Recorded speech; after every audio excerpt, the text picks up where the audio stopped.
اعوذ باللہ من الشیطان الرجیم بسم اللہ الرحمن الرحیم اللہم صلی علی سیدنا محمد وعلی آل سیدنا محمد وبارک وسلم۔ السلام علیکم ورحمۃ اللہ وبرکاتہ۔ درود شریف کی برکات اور درود شریف کا جو فیض ہے اس کی کوئی حد نہیں، کیونکہ جتنی زندگی گزرتی جا رہی ہے، جتنے واقعات، جتنے مشاہدات عام زندگی میں ایسے بات کرتے کرتے آپ کسی کے ساتھ بات کر رہے ہوتے ہیں اور وہ اس قدر خوبصورت بات کر دیتے ہیں اپنی زندگی کی، اور ایسی بات ہوتی ہے جو ان کی زندگی کا رخ درود شریف کی کثرت کی طرف موڑ دیتی ہے۔ اور درود شریف کی کثرت اصل میں اللہ تعالیٰ کی محبت پانے کا سب سے بڑا ذریعہ ہے، اور جس نے اللہ کو پا لیا اس نے نبی محمد صلی اللہ علیہ وآلہ وسلم کو پا لیا۔ اس میں کوئی شک نہیں، اس میں کوئی بھی اندیشہ نہیں، اور اس میں کوئی دوسری بات نہیں۔ جو رب کو کی طرف جاتا ہے وہاں سے محمد صلی اللہ علیہ وسلم کا پتہ ملتا ہے، اور جو سیدنا محمد صلی اللہ علیہ وآلہ وسلم کی طرف جاتا ہے وہاں سے رب کا پتہ ملتا ہے۔ یعنی کہ لا الہ الا اللہ محمد رسول اللہ، اس کلمے کی تکمیل ہی ہمارا ایمان ہے، اور اس کلمے کی تکمیل ہی ہمارا جزو جان ہے۔ اس سے میں زیادہ کیا کہوں کہ جہاں پہ اللہ وہاں پہ رسول اللہ صلی اللہ علیہ وآلہ وسلم، اور جہاں پہ رسول اللہ صلی اللہ علیہ وآلہ وسلم وہاں پہ اللہ۔ میرے بہت عزیز جان دوست ہیں، میں آپ کو ان کے بارے میں کیا کہوں، ہیں وہ طرفین سید ہیں،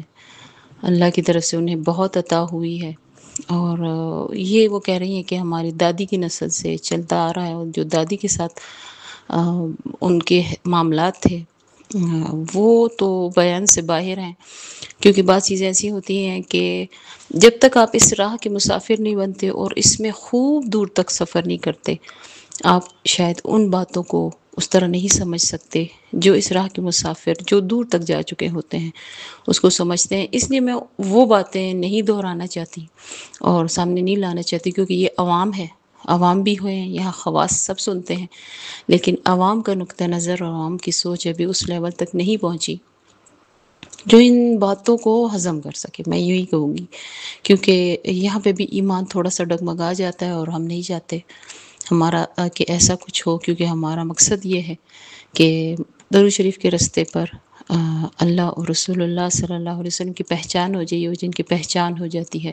ان سے محبت ہو جاتی ہے، اور جن سے محبت ہو جاتی ہے تو بس انہی کا ذکر ہوتا ہے زبان پر۔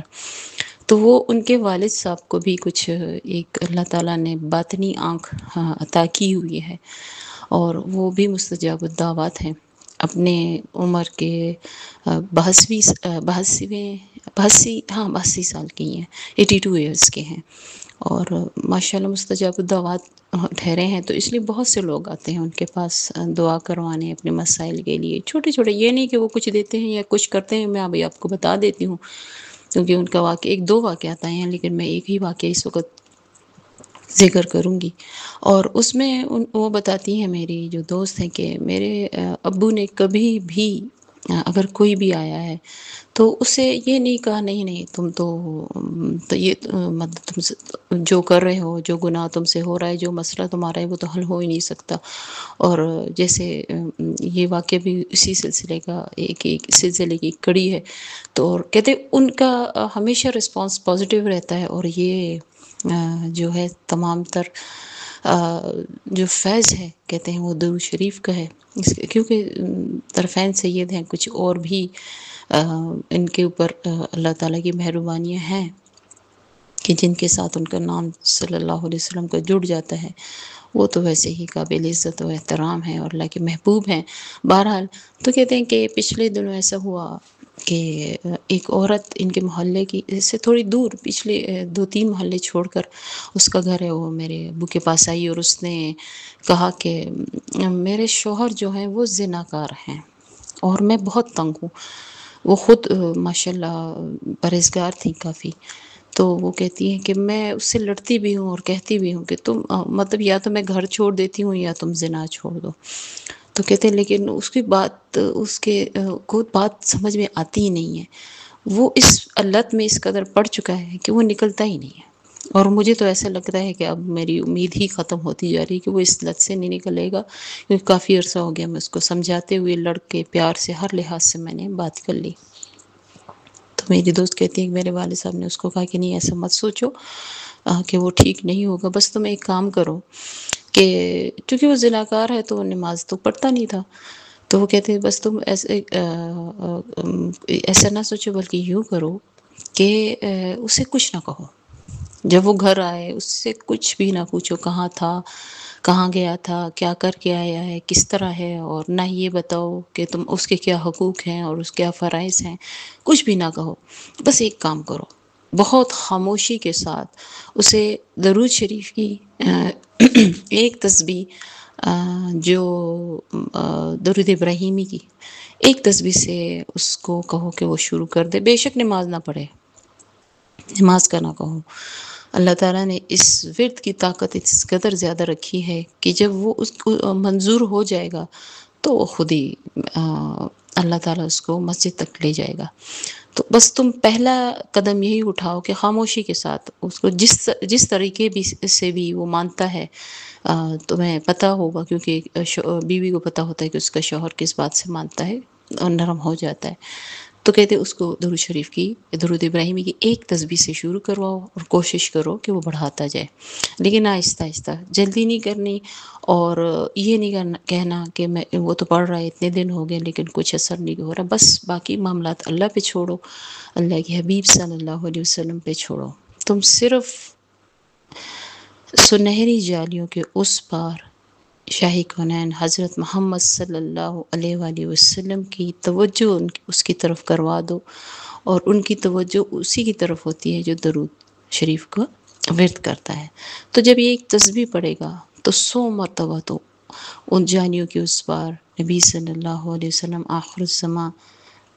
خاتم النبیین صلی اللہ علیہ وسلم اس کے لیے دعا کریں گے. تو دن میں 100 مرتبہ جس کے لیے حبیب صلی اللہ علیہ وسلم دعا کر لیں وہ کیسے نامراد رہ سکتا ہے. کہتے خیر وہ عورت چلی گئی، اور کہتی وہ پاک دامن عورت تھی، بڑی مجبوری میں آئی تھی. تو کہتے اس بات کو تقریباً 6 ماہ گزر گئے. 6 ماہ کے بعد وہ آئی اور اپنے شوہر کے ساتھ آئی. میرے ابو کہہ رہے تھے کہ میں اس کو دیکھ کے مجھے یقین نہیں آ رہا تھا کہ یہ وہی شخص ہے جس کا یہ ذکر کرتی تھی کہ یہ ایسا ہے، یہ زناکار ہے، اور یہ ایسا ہے، یہ ایسا ہے. کہتے ماشاء اللہ متقی پرہیزگار، 5 وقت کا نمازی، اور اس کے آنسو تھمتے ہی نہیں تھے. کہتے مجھے حیا آتی ہے جب میں درود شریف پڑھتا ہوں. اور مطلب اس کے ابتدا اس طرح پہ سنا رہا تھا کہ جب اس نے مجھے کہا کہ درود شریف پڑھو، کہ درود شریف کا آغاز تو میں نے کر لیا. بس اس نے کچھ کہتے بڑے اچھے پیار سے آرام سے اس نے کہا کہ بس اور کچھ نہ کرو، چلو میں تم سے کچھ نہیں پوچھتی، تم درود شریف پڑھ دو، میرے اتنا تو کر سکتے ہو میری خاطر. تو اس نے کہا کیوں نہیں. کہتے پہلی دفعہ درود ابراہیمی کی چونکہ 100 دفعہ پڑھنے کا، تو کہتے پورے دن میں نے تھوڑا تھوڑا کر کے پڑھتا گیا. کہتے کچھ دن گزرے تو جب میں ان راہوں کی طرف چلنے لگا تو مجھے بڑی حیا آئی کہ پڑھ تو میں درود رہا ہوں، اور نبی صلی اللہ علیہ وآلہ وسلم بھی کیا سوچتے ہوں گے کہ یہ میرا امتی اتنا بے حیا ہو گیا ہے کہ زبان پہ میرا ذکر ہے اور جا کن رستوں پر آئے. تو کہتے میرے جو اٹھتے قدم ہیں واپس گھر کی طرف آ گئے. کہتے پھر میں نے یہ کیا کہ ایک طرف بیٹھ گیا اور میں نے اپنی تسبیح پوری کی. پھر میں نے چاہا کہ اب تو مطلب بھی میں پڑھ کے اٹھا ہوں تو اب پھر ظاہر ہے نفسانی یہ خواہشات اور اتنے سالوں کی لت تو ایک دم سے نہیں ہٹ رہی تھی. کہتے پھر مجھے ایک دم سے پتہ نہیں کیا خیال آیا، کسی کام کے سلسلے میں کوئی میرا دوست آ گیا، میں اس کے ساتھ بزی ہو گئی. اس طرح روزانہ کچھ نہ کچھ ہوتا رہا. میری درود ابراہیمی کی یہ تسبیح جاری رہی، اور ایک وقت اور ایک دن ایسا آیا کہ میں نے تقریباً 3 ماہ بعد اس کو میں نے 500 تک مطلب وہ لے گیا. اور 6 کہتے ہیں آج میں 1000 اللہ کی توفیق سے اور آپ کی دعاؤں سے میں پڑھ رہا ہوں. میں نے تمام غلط کام چھوڑ دیے ہیں، رزق حلال کی طرف آ چکا ہوں، رزق حلال اعمال کی طرف آ چکا ہوں. اور اللہ کی بہت مہربانی ہے، نہ جانے کون سے وقت میں اللہ تعالیٰ نے میری معافی کا معاملہ کرنا تھا، اعلان تھا، فیصلہ تھا کہ مجھے اس راستے پہ یعنی کہ درود کے راستے پہ لگا دیا۔ اب میری زیادہ سے زیادہ کوشش یہی ہوتی ہے کہ میں سارا دن اٹھتے پھرتے پڑھتا رہوں، لیکن جو ایک خاص تعداد ہے وہ میں بیٹھ کر عشاء کی نماز کے بعد، فجر کے بعد، اور ماشاء اللہ تہجد بھی پڑھنا شروع ہو گیا، اس میں پورے کر لیتا ہوں۔ اللہ تعالیٰ نے مجھے اتنا نوازا ہے کہ میں پچھلی زندگی کی طرف سوائے مجھے رونے کے اور کچھ نہیں آتا ہوں۔ میں اللہ سے معافی مانگتا ہوں کہ کاش میں نے جو اتنے برے لمحات گزارے ہوتے، یہ سارے میں نے درود کی کثرت میں گزارے ہوتے۔ تو یہ واقعہ بتانے کا مقصد یہ ہے کہ ایک زناکار، ایک زانی جو اس قدر گندا گناہ ہے کہ کوئی اس کا مطلب اس کے بارے میں آپ سنیں، جو نبی صلی اللہ علیہ وسلم نے فرمایا تھے آپ کے پیروں تلے سے زمین نکل جاتی ہے، کہ وہ جب درود شریف کی کثرت سے، درود شریف کے ورد سے، ایک تسبیح سے شروع ہو کے زنا جیسی گندی بیماری برائی کو چھوڑ سکتا ہے، بیماری ہی ہے، تو آپ کے مسائل تو بہت چھوٹے ہیں۔ ساری بات ہوتی ہے محبت، یقین کے ساتھ یقین کرنا ہوگا آپ کو۔ جب اس نے یہ یقین کر لیا، ایک ایسے شخص کا جو بالکل گناہوں میں لت پت ہے، وہ یہ کہہ رہا ہے کہ میں درود پڑھ رہا ہوں، مجھے حیا آتی ہے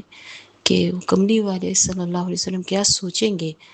تو ہمیں بھی تو حیا آتی ہے کہ جب نبی صلی اللہ علیہ وسلم نے فرما دیا کہ تم درود کی کثرت کرو جب تم پہ غم زیادہ ہو جائیں، یعنی مشکلات زیادہ ہو جائیں، اور ہم اس کی بات پہ یقین نہ کریں، یہ کیسے ہو سکتا ہے کہ نبی صلی اللہ علیہ وسلم نے فرمایا اور وہ پورا نہ ہو؟ تو یقین کے ساتھ پڑھیں، تمام مسائل حل ہوں گے۔ السلام علیکم ورحمۃ اللہ وبرکاتہ۔